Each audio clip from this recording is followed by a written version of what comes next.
starting spot Sunday night in Philly. That's because Andy Dalton, doubtful after this hit. He left the game against Washington with what was later diagnosed as a concussion. So it's the 7th-round pick out of James Madison University that is preparing to start. Ben DiNucci with Garrett Gilbert as DiNucci's backup. So here's the thing. If you feel like Dallas has fallen far behind more often than usual this season, you're right. The 2-5 Cowboys have trailed by at least 14 points in 6 straight games. According to a live sports bureau, that is their longest such streak since 1961, which was just their second season in the NFL. Here's Tony and Mike now, PTI, truly in the Halloween spirit on the continued problems in Big D. All right, Wilbon, how much pressure is Mike McCarthy under for the remainder of this season? Lots. He's under pressure this week. Sunday night against the Eagles in Philly. It looks like he may have to go with some dude named DiNucci because Andy Dalton, we don't know his status yet. They don't know his status yet. So he's got that going against him, Tony. He's got everything going against him. He called out his team publicly for not having Dalton's back to the degree he thought they should have. I'm with him. Right. I agree. They should have been, 5 of them should have swarmed the guy who hit Andy Dalton and laid him out. So I understand it. But when a coach calls his team out like that, if that team doesn't respond positively, that coach is in trouble. Forget the rest of the season. He's on the hot seat now, this weekend. Can I just tell you how different you look with hair? I mean, it is really different. As I look at you, it really looks different. How much pressure is he under? The only way to answer that is to ask Jerry Jones.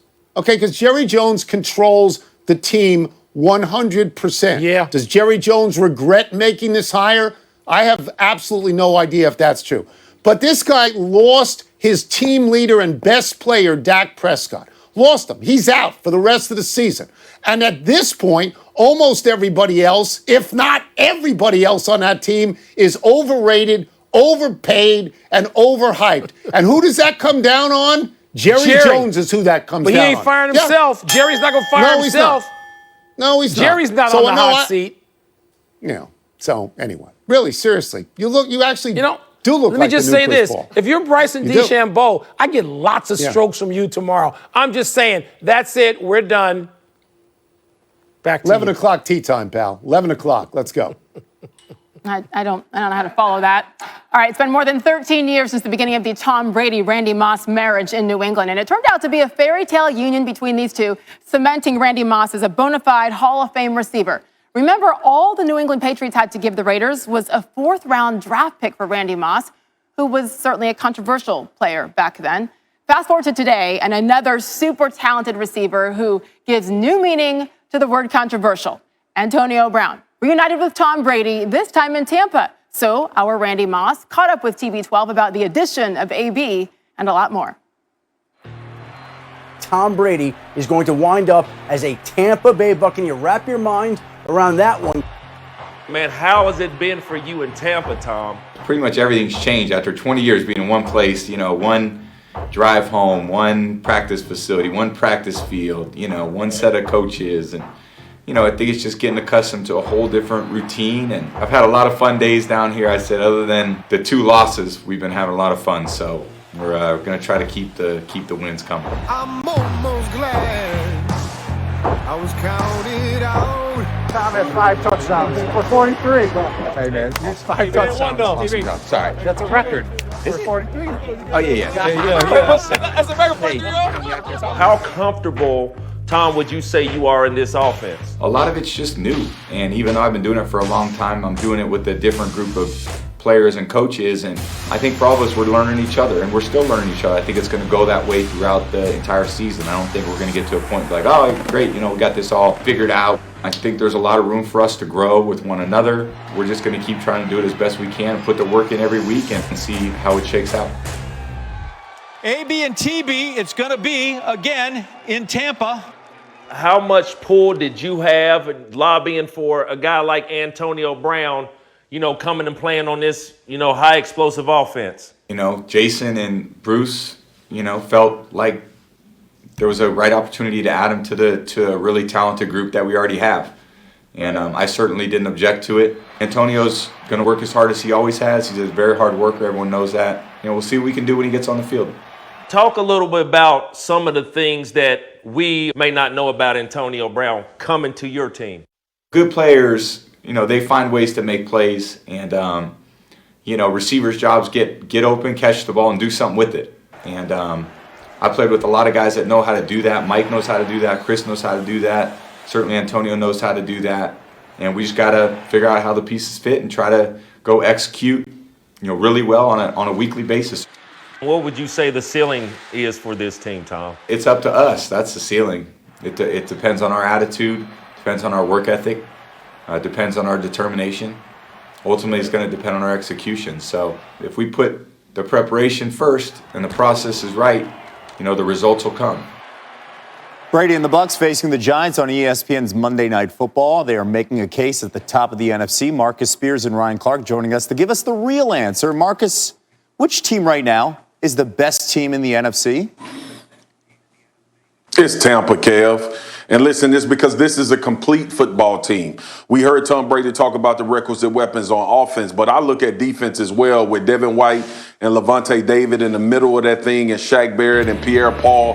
They are playing elite defense. And Todd Bowles has it rolling as well. And then you go to the other side of the ball, flip-flopping. This is the issue, Kev. You can determine what side of the football you want to make a case for being the best in the NFC. To me, it's Tampa because they have two units that grade out very high, and they have a whole heap of talent on both sides of the ball as well, with really good coaches on the sideline. Nah, he's absolutely right. Y'all know I like Fridays to get a chance to come on here and argue with my dog Marcus because we usually agree so much, but this one is just cut and dry. The Tampa Bay Buccaneers, when they play at their highest level, are by far and away to me the best team in the NFC, and it's for all the reasons that Marcus mentioned. They have stars on both sides of the ball. When you look at a guy like Devin White, I think he's probably the best young linebacker in the game, and they have the GOAT on the other side as the quarterback. Those are the two leaders of each side of the football, and they're doing an amazing job, not only physically, but showing and leading the way by their actions on and off the field. The sky is the limit for this team, and Tom says it's about how they work. If they continue to work as they have the last 2 weeks, we'll be seeing them in the Super Bowl come February. Okay, so you guys are locked in on one team. The Bucs are playing to win the game, but are the Jets? 18 years ago, one guy had the answer. Listen. You play to win the game. Hello? You play to win the game. And I don't care if you don't have any wins. You go play to win. When you start telling me it doesn't matter, then retire. Get out.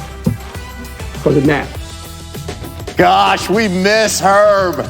We miss the speeches in the hallway. By the way, the Jets could use that speech. Caesars William Hill listing this team as 19.5-point dogs against the Chiefs. That would go down as the third largest spread against the Jets since 1966 and the largest this season. The smart money seems to be on Kansas City. This isn't about winning or losing for the Jets this weekend. Ryan, will the Jets simply cover? No, they won't. The Jets won't. Last week, the Kansas City Chiefs beat the Denver Broncos by 27. They will at least beat the Jets by that many points. Le'Veon Bell's going to have a point to prove, and I believe the Kansas City Chiefs and the rest of those players are going to help improve it. Oh, Lord, I'm glad y'all let Ryan go first. Because you telling me about point spreads and lines and all of that, I got to study and do some homework. All I know is, based on what I just heard Ryan say, is that Kansas City going to beat the Jets by more than, what you said, 19 and a half, Yeah, Kev? just more than 20. Yes, sir. How about we just go more than 20? Yeah, well, they not going to cover. They're going to lose by more than 19 and a half points. Whatever the hell 19 and a half points is. Anyway, they're going to lose by more than that. All right. That's all I got for y'all. Whatever it is, It's the Jets Friday. gonna lose I'm by ready more. for the weekend. Keep this in mind. The 0-7 Jets are 1-6 against the spread. Marcus, the Cowboys are 0-7 against the spread. Good thing you know nothing about point spreads. Here you go. I had to There you go, get that in there. Kale. I had-